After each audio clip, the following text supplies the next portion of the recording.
నమస్కారం, n times కి స్వాగతం. హెడ్లైన్స్ చూద్దాం.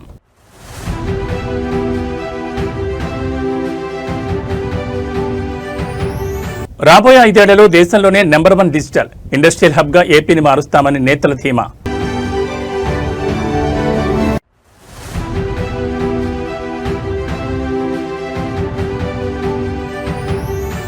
ఢిల్లీలో సీఎం రేవంత్ రెడ్డి ముమ్మర పర్యటన. కేంద్ర మంత్రి మనోహర్ లాల్ ఖట్టర్తో పవర్ఫుల్ భేటీ.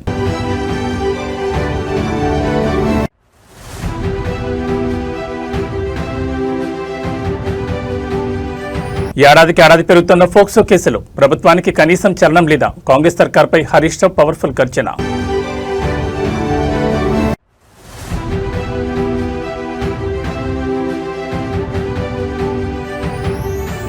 తిరుమలలో అంబానీ ముఖేష్ కుటుంబం సందడి. తెల్లవారుజామున శ్రీవారి అభిషేక సేవలో భక్తి పార్వత్యం.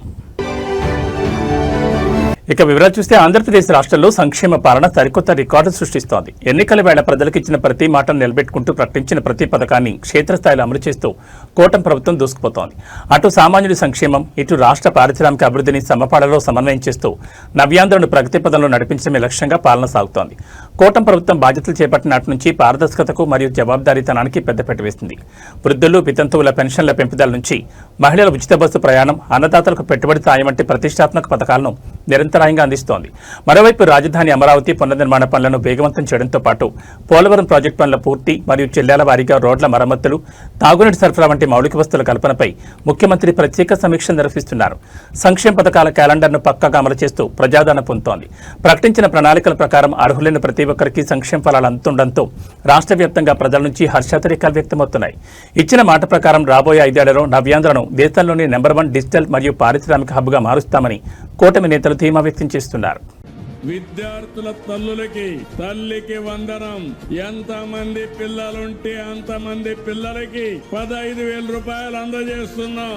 మా ఆడబిడ్డల కోసం శ్రీ శక్తి ఉచిత ప్రయాణ సౌకర్యం. మీరెక్కడికి పోవాలన్నా ఎవ్వరి దయాదార్శనాలు లేకుండా ఈ రోజు ఈ మీటింగ్ లో కూడా మెజారిటీ మా ఆడబిడ్డలే వచ్చారు. మనస్ఫూర్తిగా అభినందిస్తున్నా.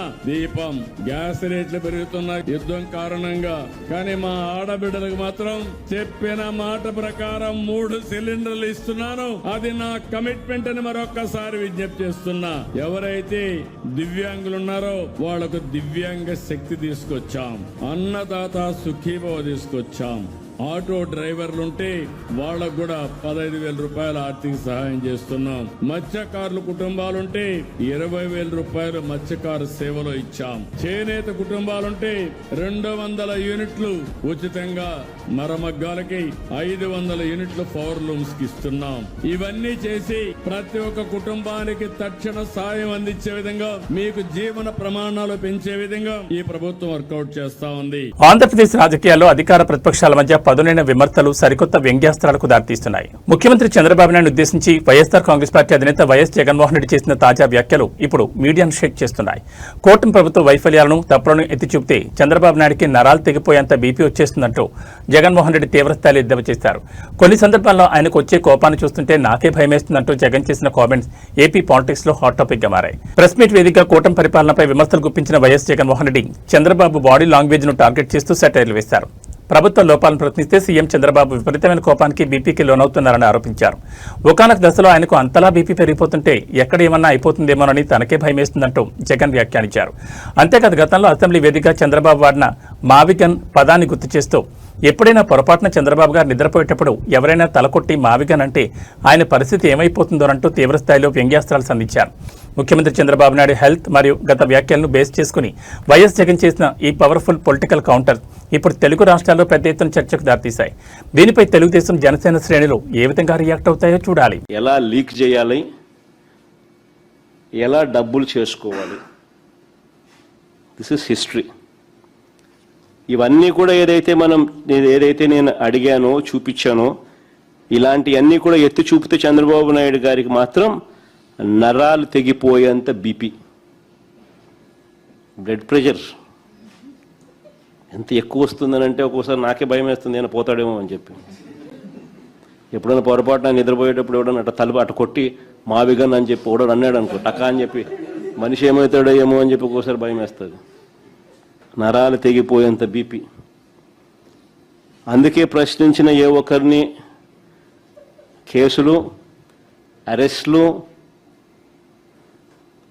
ఎవరైనా మీరు ప్రశ్నించండి, ఎక్కడైనా కానీ ప్రశ్నిస్తే చాలు కేసులు, అరెస్టులు భయపెట్టడం.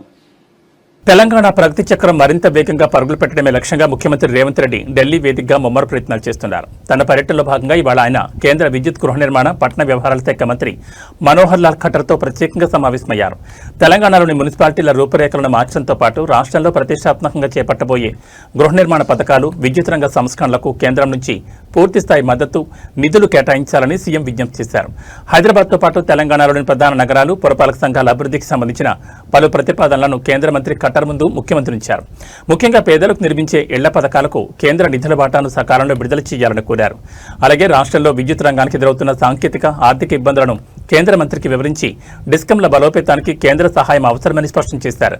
తెలంగాణ ప్రభుత్వం ప్రవేశపెడుతున్న ప్రజాకర్షక ప్రాజెక్టులకు, రాజకీయాలకు అతీతంగా సహకరించాలని రేవంత్ రెడ్డి కోరగా కేంద్ర మంత్రి సానుకూలంగా స్పందించినట్టు తెలుస్తోంది. కేంద్రం నుంచి రావాల్సిన వాటాలు, మంజూరు కావాల్సిన కొత్త ప్రాజెక్టుల సాధన ఎజెండాగా సాగుతున్న సీఎం రేవంత్ రెడ్డి ఢిల్లీ పర్యటన రాబోయే రోజుల్లో రాష్ట్రానికి పెద్ద ఎత్తున నిధులు తీసుకురావడానికి దోహదపడుతుందని కాంగ్రెస్ వర్గాలు ధీమా వ్యక్తం చేస్తున్నాయి. తెలంగాణలో శాంతి భద్రతల పరిరక్షణ మరియు మహిళల రక్షణ విషయంలో ప్రస్తుత కాంగ్రెస్ ప్రభుత్వం ఘోరంగా విఫలమైందంటూ మాజీ మంత్రి బీఆర్ఎస్ నేత హరీష్ రావు తీవ్రస్థాయిలో విరుచుకుపడ్డారు. రాష్ట్రంలో లా అండ్ ఆర్డర్ పూర్తిగా కుప్పకూలిపోయిందని, దొంగతనాలు, మర్డర్లు, ఫోక్సో కేసులు రోజురోజుకు పెరిగిపోతున్న ప్రభుత్వానికి కనీస చలనం లేదని ఆయన మండిపడ్డారు.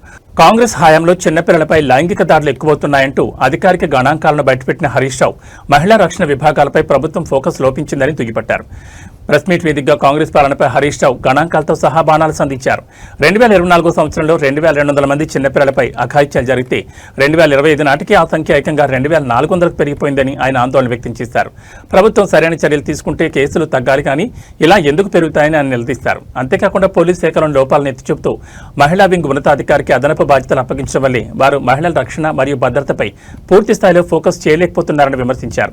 హోంశాఖను కలిగి ఉన్న సీఎం రేవంత్ రెడ్డి తక్షణమే దీనిపై సమీక్ష జరపాలని డిమాండ్ చేశారు. రాష్ట్రంలో నేరాల నియంత్రణలో ప్రభుత్వం ఉదాసీనంగా వ్యవహరిస్తోందన్న హరీష్ రావు వ్యాఖ్యలు ఇటు పోలీస్ వర్గాలు, అటు రాజకీయ క్షేత్రంలో తీవ్ర చర్చకు దారితీశాయి. విపక్షాల ఆరోపణలపై కాంగ్రెస్ నేతలు ఏ విధంగా కౌంటర్ ఇస్తారో వేచి చూడాలి. ప్రతిరోజు ఈ రాష్ట్రంలో 5-6 చోట్ల చిన్న పిల్లల మీద లైంగిక దాడులు జరుగుతా ఉన్నాయి. ప్రభుత్వం ఏం చేస్తా ఉంది అని నేను అడుగుతా ఉన్నా. ఈరోజు ముఖ్యంగా ఈ రాష్ట్రంలో కాంగ్రెస్ ప్రభుత్వం వచ్చిన తర్వాత ఈ చిన్నపిల్లల మీద లైంగిక దాడులు విపరీతంగా పెరిగిపోయినాయి. 2024 సంవత్సరంలో 2200 మంది చిన్నపిల్లల మీద పోక్సో కేసులు నమోదైనాయి, లైంగిక దాడులు జరిగినాయి. 2025 సంవత్సరంలో ప్రభుత్వం కనీసం చర్యలు తీసుకుంటే తగ్గలే. 2025లో 2400 మంది చిన్నపిల్లల మీద అత్యాచారాలు జరిగినాయి. అంటే ఈ ప్రభుత్వం అసలు పట్టించుకోవడం లేదు. ప్రతి సంవత్సరం ఫోక్సో కేసులు పెరుగుతా ఉన్నాయి. ఇది నేను చెప్తున్న లెక్క కాదు, అఫీషియల్ డాటా. ఎన్సీఆర్బీ డాటా ప్రకారంగానే తెలంగాణ రాష్ట్రంలో రోజు రోజుకు చిన్నపిల్లల మీద అత్యాచారాలు పెరుగుతా ఉన్నాయి. సంవత్సరానికి కేసులు పెరుగుతా ఉన్నాయి. అంటే ఈ ప్రభుత్వం పట్టించుకోవడం లేదు. ఆనాడు కేసీఆర్ గారు ప్రత్యేకంగా మహిళల కోసం ఒక అడిషనల్ డీజీ ర్యాంకులో ఉమెన్ వింగ్ ను పెట్టి, షీ టీమ్స్ ను పెట్టి అనేక చర్యలు తీసుకున్నారు. ప్రతి జిల్లాలో కూడా భద్రతా టీమ్స్ పెట్టారు. కానీ ఈ ప్రభుత్వం దాన్ని నిర్లక్ష్యం చేసింది. ఇవాళ ఉమెన్స్ వింగ్ కు అడిషనల్ డీజీగా ఉన్న వ్యక్తికే సిఐడి ఇన్ఛార్జ్ ఇచ్చారు, ఏసీబీ ఇన్ఛార్జ్ ఇచ్చారు. ఇంకా వారు మహిళల గురించి, చిన్నపిల్లల గురించి. తిరుమల క్షేత్రం ఇవాళ తెల్లవారుజామున వినూత్న ఆధ్యాత్మిక రాజకీయ కోలాహానికి వేదికగా మారింది. దేశీయ ప్రముఖ పారిశ్రామికవేత్త, Reliance industries chairman Mukesh Ambani తన కుమారుడు అనంత్ అంబానీ కోడలు రాధికా మర్చెంట్లతో కలిసి శ్రీవారిని సేవించుకున్నారు. ఈ తెల్లవారుజామున ఆలయంలో అత్యంత పవిత్రంగా జరిగే శ్రీవారి అభిషేక సేవలో అంబానీ కుటుంబం ప్రత్యేకంగా పాల్గొంది. వీరికి తిరుమల తిరుపతి దేవస్థానం అధికారులు మహద్వారం వద్ద ఘన స్వాగతం పలికి దర్శన ఏర్పాట్లను పర్యవేక్షించారు. పెళ్లి తర్వాత అనంత్, రాధికా దంపతులు ముఖేష్ అంబానీతో కలిసి శ్రీవారి ఆశీస్సులు తీసుకోవడం ప్రాధాన్యత సంతరించుకుంది. రంగనాయకుల మండపంలో వీరికి వేద పండితులు ఆశీర్వచనం అందించి స్వామివారి తీర్థ ప్రసాదాలు, పట్టు వస్త్రాలు అందజేశారు. ఇదిలా ఉంటే వాళ్ళ తిరుపతి నగరంలో కూటమి ప్రభుత్వం అత్యంత ప్రతిష్టాత్మకంగా నిర్వహిస్తున్న భారీ బహిరంగ సభ ఉండడంతో రాష్ట్ర వ్యాప్తంగా ఉన్న ప్రజాప్రతినిధులు, మంత్రులు, వీఐపీలు తిరుమలకు భారీగా పోటెత్తారు. ఒకేసారి అంబానీ ఫ్యామిలీతో పాటు పొలిటికల్ వీఐపీల తాకిడి గణనీయంగా పెరగడంతో తిరుమల క్యూ కాంప్లెక్స్లు భక్తులతో నిండిపోయాయి. టోకెన్ లేని సాధారణ భక్తులకు శ్రీవారి సర్వదర్శనం లభించడానికి ఏకంగా 18 గంటల సుదీర్ఘ సమయం పడుతోంది. వీఐపీల రద్దీ ఎక్కువగా ఉన్నప్పటికీ సాధారణ భక్తులకు క్యూ లైన్లలో మంచినీరు, అన్నప్రసాదాల పంపిణీకి ఎలాంటి ఇబ్బంది లేకుండా టీటీడీ కట్టుదిట్టమైన చర్యలు చేపట్టింది.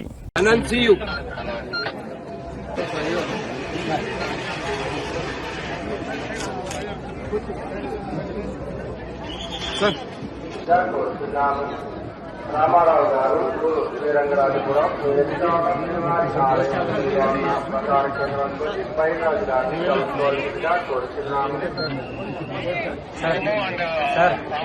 గోశాల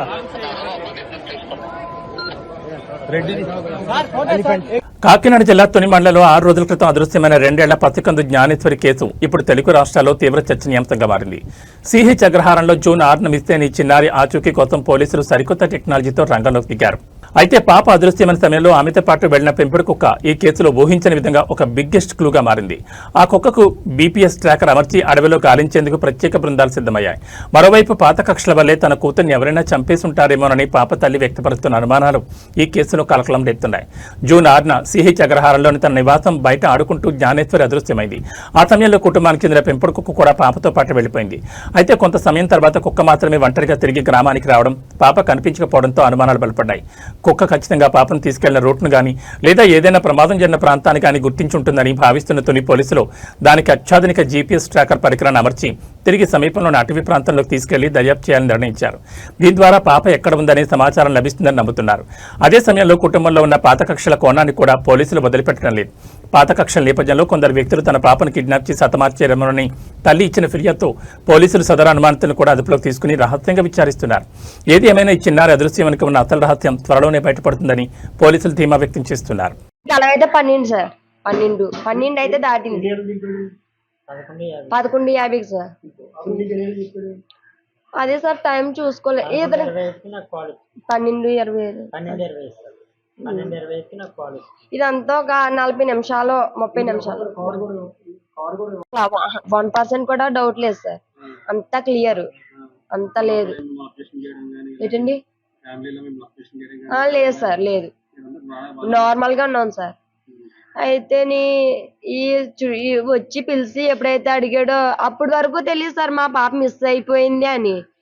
అయితే అనుకున్నా అని ఏమైందిరా అని అడిగితే అలా కొండన్న మీ అమ్మాయి ఏడుతుందంట, ఊర్లో అతనికి కనిపించిందంట, నాతో చెప్పాడు, వచ్చేసి భయపడిపోయాడంట, కుక్క కలబడితే అని నాతో చెప్తే నేను వచ్చాను చూసుకుంటూ వస్తున్నాను అని చెప్పాడు సార్.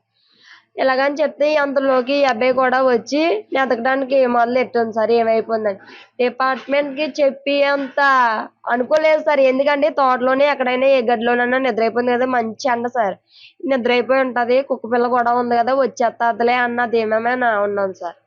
అప్పుడు ఆ ప్లేస్ చూపిస్తే ఇక్కడే మీ పాప కనిపించింది అని చెప్తే మొత్తం అదంతా కనిపిస్తే అక్కడ కుక్క వెంట్రుకలను మా అమ్మాయి తల వెంట్రుకలు ఉన్నాయి సార్.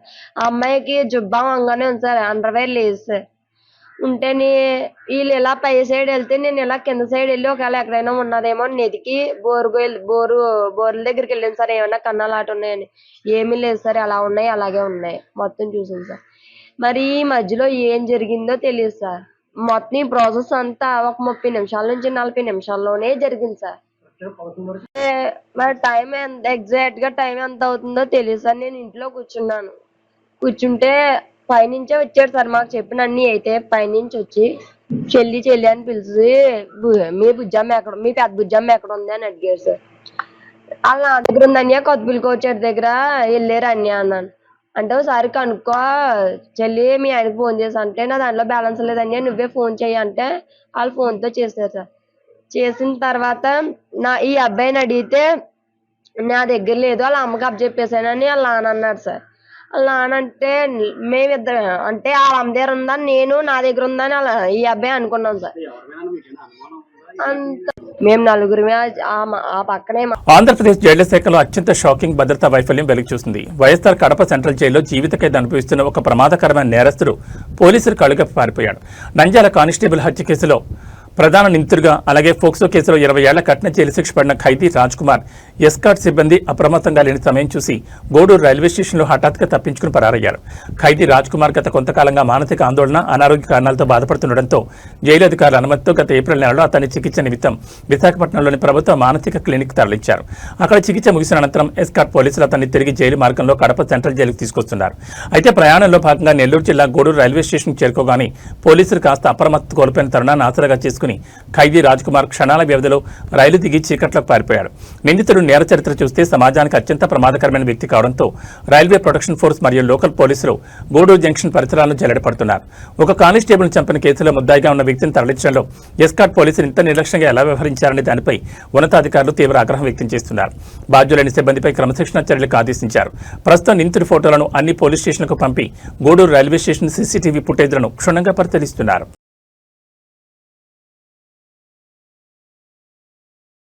కరీంనగర్ జిల్లా చొప్పదండిలో ప్రజల ఆరోగ్యంతో లాటరీ ఆడుతున్న ఒక అక్రమ ఫార్మసీపై తెలంగాణ డ్రగ్ కంట్రోల్ అడ్మినిస్ట్రేషన్ అధికారులు మెరుపుదాడులు నిర్వహించారు. ఎలాంటి అధికారిక లైసెన్స్ లేకుండా నిబంధనలకు విరుద్ధంగా నడుపుతున్న ఒక మెడికల్ షాప్ను అధికారులు ఇవాళ సీజ్ చేశారు. ఈ ఆకస్మిక తనిఖీల్లో సుమారు 5,51,000 రూపాయల విలువైన భారీ మందుల స్టాకును అధికారులు రెడ్ హ్యాండెడ్గా స్వాధీనం చేసుకున్నారు. చొప్పదండి పరిధిలో ఎలాంటి అనుమతులు లేకుండా కొందరు వ్యక్తులు మెడికల్ షాప్ ఏర్పాటు చేసి మందుల దందా సాగిస్తున్నట్లు డీసీ అధికారులకు రహస్య సమాచారం అందింది. దీంతో రంగంలో దిగిన ప్రత్యేక బృందాలు సదరు దుకాణంలో సోదాలు నిర్వహించి విక్రయాలకు ఉంచిన 5.51 లక్షల విలువైన మందులను సీజ్ చేశారు. ఈ క్రమంలో ప్రజల రక్షణ కోసం అధికారులు ఒక కీలక సూచన చేశారు.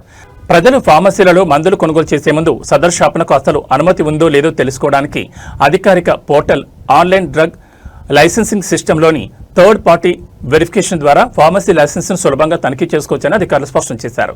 నిబంధనలు ఉల్లంఘిస్తే ఎంతటి వారినైనా వదిలిపెట్టేది లేదని, అక్రమ మెడికల్ షాపులపై తమ నిఘా నిరంతరం కొనసాగుతుందని డీసీ అధికారులు హెచ్చరించారు.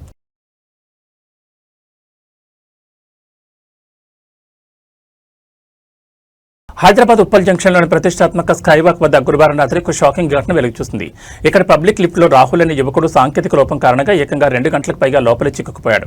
రాత్రి వేళ లిఫ్ట్ మధ్యలోనే ఆగిపోవడం, అత్యవసర సమయాల్లో స్పందించాల్సిన టెక్నీషియన్లు తీవ్ర ఆలస్యం చేయడంతో సదరు యువకుడు లిఫ్ట్ లోపలే ఊపిరాడక తీవ్ర అస్వస్థతకు గురయ్యాడు. తాను ఒక హార్ట్ పేషెంట్నని, లోపల శ్వాస తీసుకోవడానికి నరకం చూశానని బాధితుడు ఆవేదన వ్యక్తం చేయడం నగరంలో తీవ్ర కలకలం రేపుతోంది.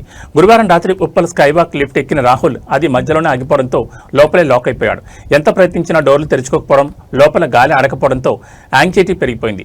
బాధితుడు మరియు స్థానికులు అలర్ట్ చేసిన ఎమర్జెన్సీ టెక్నీషియన్లు సకాలంలో రాకపోవడంతో దాదాపు 2 గంటల పాటు ప్రాణాలు అరచేతులు పెట్టుకుని ఎదురు చూడాల్సిన పరిస్థితి వచ్చింది. చివరికి అర్ధరాత్రి దాటిన తర్వాత సుమారు 1:15 ప్రాంతంలో టెక్నీషియన్లు వచ్చి అతన్ని సురక్షితంగా బయటకు తీశారు. తాను గుండె జబ్బుతో బాధపడుతున్నానని, అధికారుల నుంచి సరైన స్పందన లేకపోవడం వల్లే ప్రాణాల మీదకు వచ్చిందని బాధితుడు కన్నీరు పెట్టుకున్నాడు. లక్షలాది రూపాయలు వెచ్చించి నిర్మించిన స్కైవాక్ లిఫ్ట్ల నిర్వహణ ఇంత దారుణంగా ఉండడంపై ఉప్పల్ స్థానికులు తీవ్ర ఆగ్రహం వ్యక్తం చేస్తున్నారు. భవిష్యత్తులో ఇలాంటి ప్రాణాంతక ఘటనలు పునరావృతం కాకుండా జీహెచ్ఎంసీ, హెచ్ఎండీ అధికారులు తక్షణమే చర్యలు తీసుకోవాలని డిమాండ్ చేస్తున్నారు.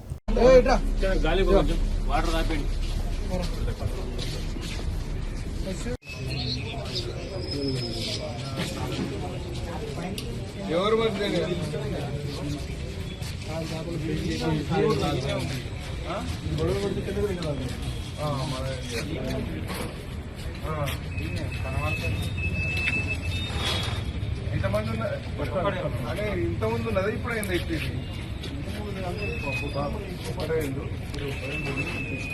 ఉన్నది కానీ ఇప్పుడు ఇది ఇంతకుముందు అయిందా? ఇప్పుడే ఫైనల్ వచ్చి డోర్ ఓపెన్ చేస్తే స్టక్ అవుతుంది. Tollywood senior star producer Allu Aravind నేటి తరం ప్రేమాయణాలపై చేసిన సంచలన కామెంట్స్ ఇప్పుడు సోషల్ మీడియాలో సెగలు రేపుతున్నాయి. ఒకప్పుడు ప్రేమ అంటే పవిత్రత, త్యాగం అనే భావన ఉండేదని, కానీ ఈ జనరేషన్లో లవ్ డెఫినేషన్ పూర్తిగా మారిపోయిందంటూ ఆయన చేసిన బోల్డ్ స్టేట్మెంట్స్ నెట్టింట వైరల్ అవుతున్నాయి. ఇప్పటి రోజుల్లో లవ్ అంటే ఏంటో తెలుసా అంటూ అల్లు అరవింద్ ఓపెన్ గా వివరిస్తూ చెప్పిన మాటలు యువతను ఆలోచనలో పడేసేలా ఉన్నాయి. ఒక సినిమా ప్రమోషన్ ఈవెంట్లో నేటి ట్రెండ్ పై మాట్లాడిన అల్లు అరవింద్ ఇప్పటి లవ్ స్టోరీ లైఫ్ సైకిల్ ను చాలా ప్రాక్టికల్ గా ఎండగట్టారు. ఇప్పుడు లవ్ అంటే మొదట జనం లేని ఏదైనా సినిమాకు వెళ్ళడం, అక్కడ థియేటర్లో కార్నర్ సీట్స్ లో కూర్చొని సినిమా చూడడం, ఆ తర్వాత 2 షాపింగ్ మాల్స్ తిరిగి షాపింగ్లు చేయడం, చివరికి ఆ లవ్ కాస్త ఓయోలో ఎండ్ అవుతుందంటూ ఆయన సూటిగా వ్యాఖ్యానించారు. ఈ జనరేషన్ రిలేషన్షిప్స్ ఎలా ఉంటున్నాయో ఏమాత్రం మొహమాటం లేకుండా ఆయన బయటపెట్టిన తీరు చూసి ఆ కొండ వారంతా ఒక్కసారిగా అవాక్కయ్యారు. అల్లు అరవింద్ సమాజంలో ఉన్న వాస్తవ పరిస్థితులనే ప్రాక్టికల్ గా కాస్త బోర్డుగా చెప్పారని చాలా మంది నెట్టింటి సపోర్ట్ చేస్తుంటే లవ్ను అంత నెగిటివ్ గా చూపించాల్సిన అవసరం లేదంటూ కొందరు భిన్నాభిప్రాయాలు వ్యక్తం చేస్తున్నారు. ఏది ఏమైనా మెగా ప్రొడ్యూసర్ నోటి నుంచి వచ్చిన ఈ ఓయో కామెంట్స్ మాత్రం ప్రస్తుతానికి ఫిల్మ్ సర్కిల్స్ లో మోత మోగిస్తున్నాయి. ఈరోజు మీ లవ్ స్టోరీ విందాం.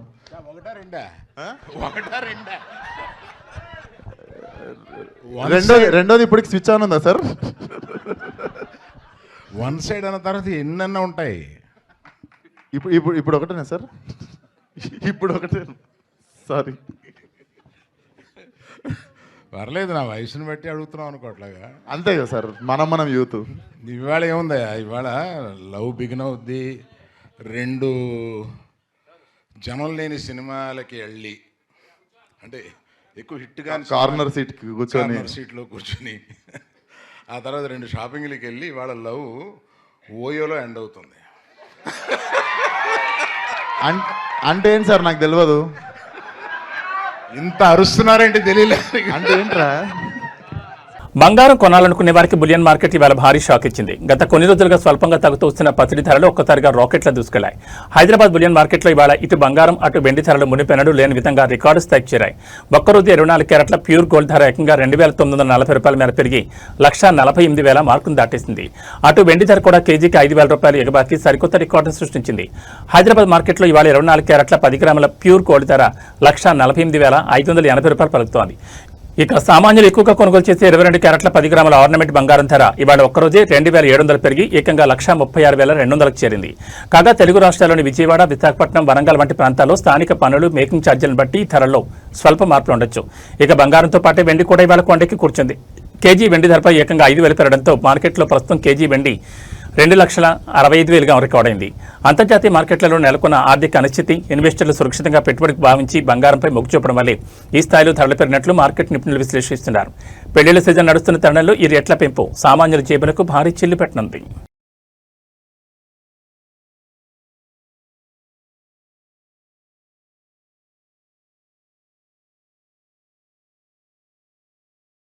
ఇక వాతావరణ విషయానికి వస్తే తెలుగు రాష్ట్రాల ప్రజలకు వాతావరణ శాఖ అత్యంత కీలకమైన హెచ్చరిక జారీ చేసింది. తెలంగాణలోని పలు జిల్లాల్లో రాబోయే 2 గంటల్లోనే ఉరుములు, మెరుపులతో కూడిన భారీ వర్షం విరిచిపడే అవకాశం ఉందని వాతావరణ నిపుణులు హెచ్చరించారు.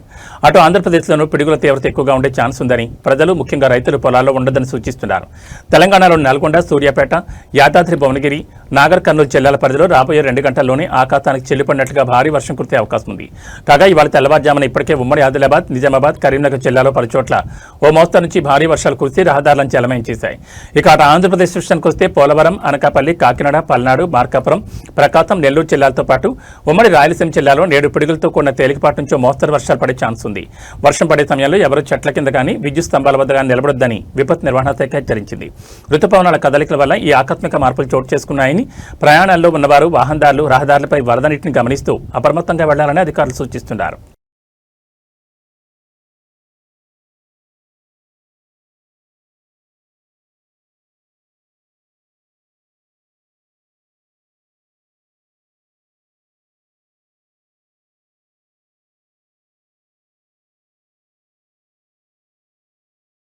ఏబీ బులెటిన్ విశేషాలు. నమస్కారం.